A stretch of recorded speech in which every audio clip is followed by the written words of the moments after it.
ഇന്നത്തെ വീഡിയോയിൽ ഞാൻ കാണിക്കുന്നത് ബാച്ചിലേഴ്സിന് വരെ ഉണ്ടാക്കാൻ പറ്റിയിട്ടുള്ള രീതിയിലുള്ള ഒരു ബിരിയാണിയാണ്. ഒരു 3 പേർക്ക് കഴിക്കാൻ പറ്റാവുന്ന ആ ഒരു അളവിലാണ് കേട്ടോ ഞാൻ ഉണ്ടാക്കിയെടുക്കുന്നത്. അപ്പോൾ ഈ വീഡിയോ എല്ലാവർക്കും ഇഷ്ടപ്പെടുകയാണെങ്കിൽ ലൈക്ക് ചെയ്യാൻ മറന്നു വരുതേ.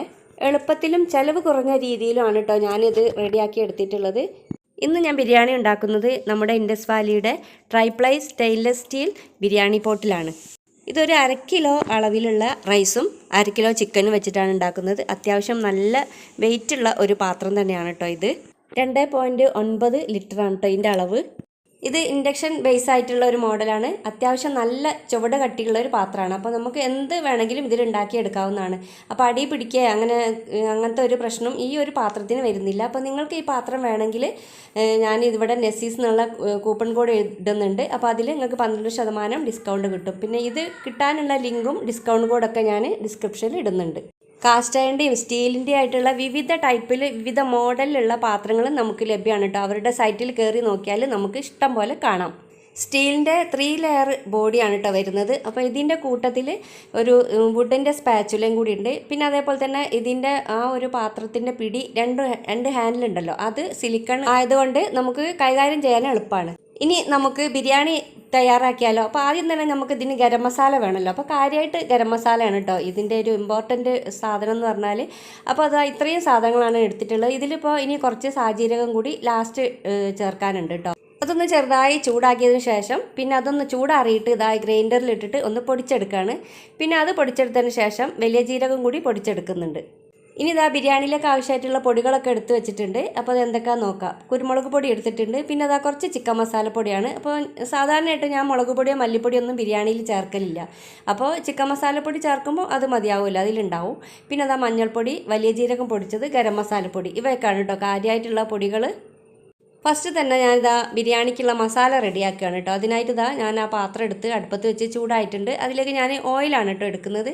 ഇവിടെ ചെറിയ ഒരു ഇടത്തരം വലിപ്പത്തിലുള്ള 2 വലിയ ഉള്ളിയാണ് ചേർക്കുന്നത്. അത് ഞാൻ ചെറുതായിട്ട് മുറിച്ചെടുത്തിട്ടുണ്ട്. അപ്പോൾ കൂടുതൽ മസാല വേണമെങ്കിൽ നിങ്ങൾക്ക് ഒരു 1/2 പീസും കൂടി ചേർക്കാം. പക്ഷേ ഇത് ഇത്തിരി മസാല കൂടിയോ എന്നൊരു സംശയമുണ്ട് കേട്ടോ. അതുകൊണ്ട് 2 തന്നെ എടുത്താൽ മതിയേ. പിന്നെ അതിലേക്ക് പാകത്തിനുള്ള ഉപ്പും കൂടി ചേർത്തിട്ട് നല്ലോണം ഒന്ന് വഴറ്റിയെടുക്കുന്നുണ്ട്. അപ്പോൾ അത് മൂടി വെച്ചിട്ടാണ് വേവിച്ചെടുക്കുന്നത്. ഉള്ളി ഏകദേശം ഒന്ന് വഴണ്ട് വന്നതിന് ശേഷം ഞാനിതാ 2 ചെറിയ തക്കാളിയും പിന്നെ 2-3 പച്ചമുളകും ചേർത്തിട്ടുണ്ട്. 2-3 പച്ചമുളക് ആയതുകൊണ്ട് തന്നെ ഞാൻ ചതച്ചിട്ടില്ല കേട്ടോ. അപ്പോൾ പിന്നെ ഒരു ടേബിൾ സ്പൂൺ അളവിലുള്ള ഇഞ്ചി വെളുത്തുള്ളി ചതച്ചത് കൂടി ചേർത്ത് കൊടുക്കുന്നുണ്ട്. നമ്മൾ തലേ ദിവസം തയ്യാറാക്കി വെച്ചിട്ടുണ്ടല്ലോ. ഇതൊന്ന് നല്ലോണം ഇളക്കി യോജിപ്പിച്ചതിന് ശേഷം മൂടി വെച്ച് കൊടുക്കുന്നുണ്ട്. ഇടയ്ക്കിടയ്ക്ക് ഇതൊന്ന് തുറന്ന് കൊടുത്തിട്ട് ഇളക്കി കൊടുക്കണം കേട്ടോ, അല്ലെങ്കിൽ അടി പിടിക്കും ഒരേ രീതിയിൽ തീ കത്തുകയാണെങ്കിൽ. പിന്നെ കുറച്ചധികം കറിവേപ്പിൻ്റെ കൂടി ചേർത്ത് കൊടുക്കണം. പിന്നെ 1.5 ഉള്ളിയാണ് കേട്ടോ ഞാൻ എടുക്കുന്നത്. അതൊന്ന് ചെറുതാക്കി അരിഞ്ഞതിന് ശേഷം നമ്മളതൊന്ന് പൊരിച്ചെടുക്കുന്നുണ്ട്. കുറച്ച് നമ്മൾ ഗാർണിഷ് ചെയ്യാനും കുറച്ച് നമ്മൾ ഈ മസാലയിലേക്കും ചേർക്കുന്നുണ്ട് കേട്ടോ, ഉള്ളി പൊരിച്ചത്. ഇനി കുറച്ച് മസാലപ്പൊടി ഇതിലേക്ക് ചേർത്ത് കൊടുക്കണം. അതിനായിട്ട് എല്ലാം എടുത്ത് വെച്ചിട്ടുണ്ട് കേട്ടോ. അപ്പോൾ അത് ഓരോന്നും പാകത്തിനനുസരിച്ച് എടുത്താൽ മതി. അപ്പോൾ 1/2 ടീസ്പൂണാണ് ഞാൻ ആദ്യം തന്നെ ഇട്ട് കൊടുത്തത്. ഓരോന്നും 1/2 ടീസ്പൂൺ വീതം. അതിൽ മഞ്ഞൾപ്പൊടി മാത്രം 1/4 ടീസ്പൂൺ എടുത്തിട്ടുള്ളൂ. പിന്നെ നമുക്ക് വേണമെങ്കിൽ മസാലപ്പൊടിയൊക്കെ ഇട്ട് കൊടുത്തതിന് ശേഷം ഒന്ന് ടേസ്റ്റ് ചെയ്തിട്ട് എരിവോ അങ്ങനെ എന്തെങ്കിലുമൊക്കെ ആവശ്യമാണെങ്കിൽ മാത്രം കുറേശ്ശെ ചേർത്ത് കൊടുത്താൽ മതി. ഞാനിപ്പോൾ ഇവിടെ പൊടിയൊക്കെ ഇട്ട് കൊടുത്ത് അതിൻ്റെ പച്ചമണം മാറുന്ന വരെ ഒന്ന് ഇളക്കി കൊടുക്കുന്നുണ്ട്. പിന്നെ കുറച്ചുകൂടി ഞാൻ കുരുമുളക് പൊടി ചേർക്കുന്നുണ്ട് കേട്ടോ കുറച്ച് കഴിഞ്ഞിട്ട്. അപ്പോൾ എന്താ വെച്ചാൽ എരിവ് ഇത്തിരി കുറവാണ്. അപ്പം മുളക് പൊടി ഒന്നും ചേർക്കുന്നില്ല. ഈ പച്ചമുളകിന് അത്ര ഒരു എരിവും ഉണ്ടായിട്ടില്ല. പിന്നെ ഒരു 1/2 മുറി ചെറുനാരങ്ങ നീര് കൂടി പിഴിഞ്ഞ് ഒഴിച്ചിട്ട് വീണ്ടും നല്ലോണം ഒന്ന് മിക്സ് ചെയ്തെടുക്കുന്നുണ്ട്. അപ്പോൾ ഈ ഒരു സമയത്താണ് നമ്മൾ ഉപ്പ് എരിവ് അങ്ങനത്തെ ഒക്കെ നോക്കേണ്ടത് കേട്ടോ. അപ്പോൾ ഉപ്പ് കുറച്ചും കൂടി ആവശ്യമുണ്ട്. ഇനി പിന്നെ ഒരു 1/4 ഗ്ലാസ് പിന്നെ തൈരാണ് കേട്ടോ ചേർക്കുന്നത്. ഈ തൈരും വലിയൊരു പുളിയൊന്നുമില്ല കേട്ടോ. അപ്പോൾ ആ തൈരും പുളി ചെറുനാരങ്ങ നീരൊക്കെ ഉണ്ടെങ്കിലേ ഉള്ളൂ ആ ഒരു ചിക്കന് നല്ലൊരു സോഫ്റ്റ് ആയിട്ട് വരിക. പിന്നെ മസാലയിലേക്ക് കഴുകി വൃത്തിയാക്കി വെച്ചിട്ടുള്ള ചിക്കനും കൂടി ചേർത്ത് കൊടുത്തിട്ട് വീണ്ടും നല്ലോണം മിക്സ് ചെയ്തെടുക്കുന്നുണ്ട്. ചിക്കന് ഞാൻ എടുത്തിട്ടുള്ളത് 1 കിലോ ചിക്കൻ ആണെങ്കിൽ 12 പീസാണ് കേട്ടോ ഞാൻ കടയിൽ നിന്ന് മുറിപ്പിക്കൽ. അപ്പോൾ ഇവിടെ 1/2 കിലോനായതുകൊണ്ട് 6 പീസാണ് എടുത്തിട്ടുള്ളത്. പിന്നെ ഞാൻ ഇളക്കി നോക്കി രുചിച്ചൊക്കെ നോക്കി. അപ്പോൾ കുറച്ച് ഉപ്പിൻ്റെ കുറവും കുറച്ച് എരിവിൻ്റെ കുറവും ഉണ്ടായിന്. അപ്പോൾ ഞാൻ പാകത്തിനുള്ള കുറച്ചുകൂടി കുരുമുളക് പൊടിയും കുറച്ചുകൂടി ഉപ്പും കൂടി ചേർത്തിട്ട് വീണ്ടും ഇളക്കിയിട്ട് മൂടി വെച്ച് കൊടുക്കുന്നുണ്ട്. ഇത് ചിക്കനും എല്ലാം ഇട്ടെന്ന് വെച്ചിട്ട് അത് മൂടി വെച്ച് അപ്പുറത്തേക്കൊന്നും പോകരുത് കേട്ടോ. ഇടയ്ക്കിടയ്ക്കൊന്ന് ഇളക്കി കൊടുക്കണം. പിന്നെ ഞാനിതാ 1 ടീസ്പൂൺ അളവിലുള്ള ഡാൽഡയാണ് കേട്ടോ ചേർത്ത് കൊടുക്കുന്നത്. പിന്നെ അതാ മല്ലിയിലയും പുതിനയിലയും അരിഞ്ഞ് വെച്ചിട്ടുണ്ട്, ഇനി അതും കൂടി ചേർത്ത് കൊടുക്കുന്നുണ്ട്. അപ്പോൾ അതാ ഏകദേശം നമ്മുടെ മസാലയൊക്കെ റെഡി ആയിട്ടുണ്ട്.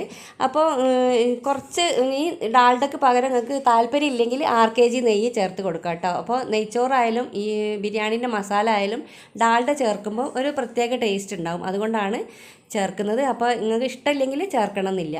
പിന്നെ അതാ മുമ്പത്തൊക്കെ വീഡിയോയിൽ ഞാൻ ഈ ഒരു പാൻ ഉണ്ടല്ലോ അത് കാണിച്ചിട്ടുണ്ട്. ഇനി അപ്പോൾ അത് കുറേ ആളുകൾ, ഒരു 5-6 ആളുകൾ വാങ്ങിയിട്ടുണ്ട്. അപ്പോൾ വാങ്ങിയവർ നിങ്ങളുടെ അഭിപ്രായം എന്താണെന്ന് വെച്ചാൽ താഴെ ഒന്ന് അറിയിക്കണം കേട്ടോ. ഈ ഒരു വീഡിയോ കാണുന്നുണ്ടെങ്കിൽ ഞാനിത് 1 കിലോ അരിയാണ് കേട്ടോ ഇവിടെ എടുത്തിട്ടുള്ളത്. റോസ് കൈമാണ് എടുത്തത്, അതിൻ്റെ ഫസ്റ്റ് ക്വാളിറ്റിയാണ് കേട്ടോ. അപ്പോൾ അത് അത്യാവശ്യം നല്ല സ്മെല്ലുള്ളതാണ്. അപ്പോൾ അതാ ഇപ്പോൾ കണ്ടില്ലേ, ഈ ഒരു ടൈപ്പാണ് കേട്ടോ അരി എടുത്തത്. അപ്പോൾ നിങ്ങൾക്ക് പകരം ഇത് ബസ്മതി റൈസോ അല്ലെങ്കിൽ കോല റൈസോ ഒക്കെ ഉപയോഗിക്കാവുന്നതാണ്. ഈ ഒരു കാസ്റ്റേൻ്റെ ഒരു പാൻ്റെ ലിങ്ക് നിങ്ങൾക്ക് ആവശ്യമുണ്ടെങ്കിൽ പറഞ്ഞാൽ മതി, ഞാൻ ഷെയർ ചെയ്യുന്നുണ്ട്. ഇത് അടിപൊളിയാണ് കേട്ടോ, ഉപയോഗിച്ചവർക്ക് തന്നെ മനസ്സിലായിട്ടുണ്ടാവും. പിന്നെ ഇതാ മസാലയും ചിക്കനൊക്കെ നല്ല രീതിയിൽ റെഡിയായി വന്നിട്ടുണ്ട്. നമുക്ക് എന്താണോ ആവശ്യമുള്ളത് വെച്ചാൽ ഈ സമയത്ത് ഇട്ട് കൊടുത്താൽ മതി കേട്ടോ. അപ്പോൾ അതാ ചിക്കനൊക്കെ അത്യാവശ്യം നല്ല വേവ് അയക്കുന്നു. പിന്നെ ഇനി കുറച്ച് ദമ്മിലും കൂടി വെന്ത് കിട്ടുമല്ലോ, അപ്പോൾ അതുകൊണ്ട് തന്നെ ഇത് ഞാൻ തീ ഓഫ് ചെയ്ത് ഇറക്കി വെക്കുകയാണ്. ഈ ഒരു ബിരിയാണി ചെറിയ കുട്ടികൾക്ക് പോലും, അതായത് ഭക്ഷണമൊക്കെ ഉണ്ടാക്കി തുടങ്ങുന്ന കുട്ടികളുണ്ടല്ലോ, അവർക്ക് പോലും ഉണ്ടാക്കാവുന്ന രീതിയിൽ എളുപ്പത്തിലാണ് കേട്ടോ ഞാനിത് പറയുന്നത്. അപ്പോൾ ഇതാ ഈ നെയ്ച്ചോറ് വെക്കാനായിട്ട് പാൻ അടുപ്പത്ത് വെച്ച് ചൂടായിട്ടുണ്ട്. അതിലേക്ക് ഞാൻ കുറച്ച് ഓയിലും കുറച്ച് ഡാൽഡയാണ് ഒഴിച്ച് കൊടുക്കുന്നത്. പിന്നെ ഒരു കഷ്ണം പട്ട, 2-3 ഏലക്ക, 2-3 ഗ്രാമ്പു എന്നിവ കൂടി ഇട്ടിട്ടുണ്ട്. പിന്നെ പാകത്തിനുള്ള വെള്ളം ഒഴിച്ച് കൊടുക്കുകയാണ്. പിന്നെ അതാ 1 ടീസ്പൂൺ അളവിലുള്ള ഇഞ്ചി വെളുത്തുള്ളി ചതച്ചതും 2 പച്ചമുളകും ചേർക്കുന്നുണ്ട്. പാകത്തിനുള്ള ഉപ്പും കൂടി ചേർക്കുന്നുണ്ട്. അപ്പോൾ ഒരു കപ്പ് അരിയാണെങ്കിൽ 2 കപ്പ് വെള്ളമാണ് കേട്ടോ ഞാൻ ഇവിടെ യൂസ് ചെയ്യുന്നത്. പിന്നെ അതാ 1 മുറി ചെറുനാരങ്ങ നീര് കൂടി ചേർത്ത് കൊടുക്കുന്നുണ്ട്. അപ്പോൾ ചോറ് തമ്മിൽ ഒട്ടിപ്പിടിച്ച് ഇതാവാതിരിക്കാൻ വേണ്ടിയിട്ടാണ് കേട്ടോ. പിന്നെ ഇതാ ഈ വെള്ളം നന്നായി വെട്ടി തിളച്ചതിന് ശേഷമാണ് നമ്മൾ കഴുകി ഊറ്റി വെച്ചിട്ടുള്ള റൈസ് ചേർക്കുന്നത്. അപ്പോൾ അത് കഴുകിയിട്ട് ഞാനൊരു 10 മിനിറ്റ് ഒന്ന് വെള്ളത്തിൽ കുതിർത്ത് വെച്ചിട്ടുണ്ട് കേട്ടോ. അത് എന്തിനാണെന്ന് വെച്ചാൽ പെട്ടെന്ന് വെന്ത് കിട്ടാനാണ്. പിന്നെ റൈസ് നല്ല സോഫ്റ്റ് ആവുകയും ചെയ്യും കേട്ടോ. അങ്ങനെ ചെയ്താൽ നിങ്ങൾക്ക് ആവശ്യമില്ലെങ്കിൽ അങ്ങനെ ചെയ്യണമെന്ന് ഒരു നിർബന്ധമില്ല. അപ്പോൾ അതാ മൂടി വെച്ച് കൊടുത്തിട്ടുണ്ട്. നന്നായിട്ട് അരിയൊക്കെ നല്ലോണം ഇളക്കി കൊടുത്തതിന് ശേഷം പിന്നെ നമ്മൾ അരി ഇട്ടതിന് ശേഷം ഇടയ്ക്കിടയ്ക്ക് മൂടി തുറന്നിട്ട് ഇളക്കി കൊടുക്കണം കേട്ടോ. അല്ലെങ്കിൽ ആ ഒരു അരി എല്ലാ ഭാഗത്തും വെന്ത് വരില്ല, ഒരേ സൈഡിൽ തന്നെയാണല്ലോ വെന്ത് വരിക. അപ്പോൾ ഇളക്കി കൊടുക്കുമ്പോഴേ ഉള്ളൂ എല്ലാ ഭാഗത്തും സെറ്റായി കിട്ടുക. എപ്പോഴും പറയുന്ന പോലെ ഒരു 90% വേവേ ഞാൻ ഇതിന് വരുത്തലുള്ളൂ കേട്ടോ. ആ സമയത്ത് ഞാൻ കുറച്ച് ക്യാരറ്റ് ചെറുതാക്കി അരിഞ്ഞത് കൂടി ചേർത്ത് കൊടുത്തിട്ട് അടച്ച് വെക്കും. പിന്നെ ഒരു 10-15 മിനിറ്റ് കഴിഞ്ഞിട്ട് മൂടി തുറന്ന് നോക്കുള്ളൂ കേട്ടോ. തീ ഓഫ് ചെയ്തതിന് ശേഷം അപ്പോഴേക്കും പാകത്തിനുള്ള റൈസ് സെറ്റായി വന്നിട്ടുണ്ടാവും.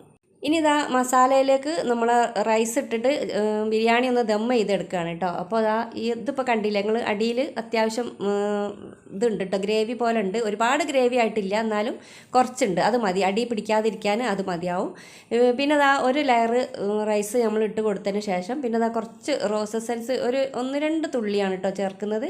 പിന്നെ നമ്മൾ മിക്സ് ചെയ്യുമ്പോൾ അത് റെഡി ആയിക്കോളും. അല്ലെങ്കിൽ കുറച്ച് വെള്ളത്തിൽ ഉറ്റിച്ചിട്ട് നമുക്ക് ആ ഒരു റോസ് വാട്ടർ ഒഴിച്ച് കൊടുക്കാം. പിന്നെ അത് ഗരം മസാല പൊടി ഇട്ട് കൊടുത്തിട്ടുണ്ട്. 6 kg ചേർക്കുന്നുണ്ട്. 6 kg നിങ്ങൾക്ക് ആവശ്യമില്ലെങ്കിൽ ഒഴിവാക്കാം. പിന്നെ ആവശ്യത്തിനുള്ള നെയ്യൊക്കെ നമ്മൾ ചോറിലുണ്ട്. പിന്നെ ഉള്ളി പൊരിച്ച് വെച്ചതും പിന്നെ അതേപോലെ തന്നെ നമ്മളെ ഈ മല്ലിയിലയും കൂടിയാണ് കേട്ടോ ഇട്ട് കൊടുക്കുന്നത്. പിന്നെ ഈ അണ്ടി മുന്തിരി ഒന്നും ഞാൻ ചേർക്കുന്നില്ല കേട്ടോ. അപ്പോൾ ചിലവ് കുറഞ്ഞ രീതിയിൽ ആയതുകൊണ്ട് ഞാൻ അതൊക്കെ ഒഴിവാക്കിയിട്ടുണ്ട്. 6 kg നിങ്ങൾക്ക് വേണമെങ്കിൽ ഒഴിവാക്കാം കേട്ടോ. അപ്പോൾ എൻ്റെ കയ്യിലുള്ളത് കൊണ്ടാണ് ഞാനത് ചേർക്കുന്നത്. ഇട്ടിട്ടില്ലെങ്കിലും കുഴപ്പമൊന്നുമില്ല, റൈസ് നല്ല ടേസ്റ്റ് തന്നെ ഉണ്ടാവും. മുമ്പൊക്കെ ഞാൻ ബിരിയാണീൻ്റെ വീഡിയോ ഇട്ട സമയത്ത് നല്ല സ്വീകരണമാണ് കേട്ടോ നിങ്ങൾ എനിക്ക് തന്നിട്ടുള്ളത്. നല്ല സപ്പോർട്ടും ഉണ്ടായിട്ടുണ്ട്. ഇനി അപ്പോൾ അതിന് ഒരുപാട് നന്ദി. ഞാൻ ഈ ഒരു ബിരിയാണി കൂടിയാണ് കേട്ടോ പറയുന്നത്. ബിരിയാണീൻ്റെ വീഡിയോ കണ്ടവർ മാത്രം കേട്ടോ, അല്ലാത്തവർക്ക് വേറെ ഞാൻ നന്ദി പറയുന്നുണ്ട്. പിന്നെ ഞാനിത് ദമ്മ് ചെയ്തെടുക്കുകയാണ്. അപ്പോൾ കുറച്ച് മൈദ ഇതേപോലെ ഒട്ടിച്ച് കൊടുക്കുന്നുണ്ട്. അപ്പോൾ ഈ ഒരു അളവിലുണ്ടല്ലോ, ഞാനിപ്പോൾ പറഞ്ഞ 1 കിലോ അളവിൽ ശരിക്കും പറയുകയാണെങ്കിൽ ഒരു 4 ആൾക്ക് വരെ കഴിക്കാം, എന്നെപ്പോലുള്ളവർക്ക്. അപ്പോൾ അത്യാവശ്യം നല്ല രീതിയിൽ കഴിക്കുന്നവരാണെങ്കിൽ ഒരു 3 ആൾക്കേ പറ്റുള്ളൂ. അപ്പോൾ ഇത് 4 ആൾക്ക് കഴിക്കാം കേട്ടോ. ഞങ്ങളിവിടെ ഇപ്പോൾ 4 ആൾ കഴിക്കുന്നുണ്ട്. എന്തായാലും 3 ആളെന്ന് പറഞ്ഞിട്ട് 4 ആൾക്ക് കഴിക്കാം. പിന്നെ ദമ്മൊക്കെ ചെയ്തതിന് ശേഷം ഒരു 10 മിനിറ്റ് ലോ ഫ്ലെയിമിലാണ് കേട്ടോ ഞാൻ തീ കത്തിച്ച് കൊടുക്കുന്നത്. ഹൈ ഫ്ലെയിം ആവാതിരിക്കാൻ വേണ്ടി ശ്രദ്ധിക്കണം.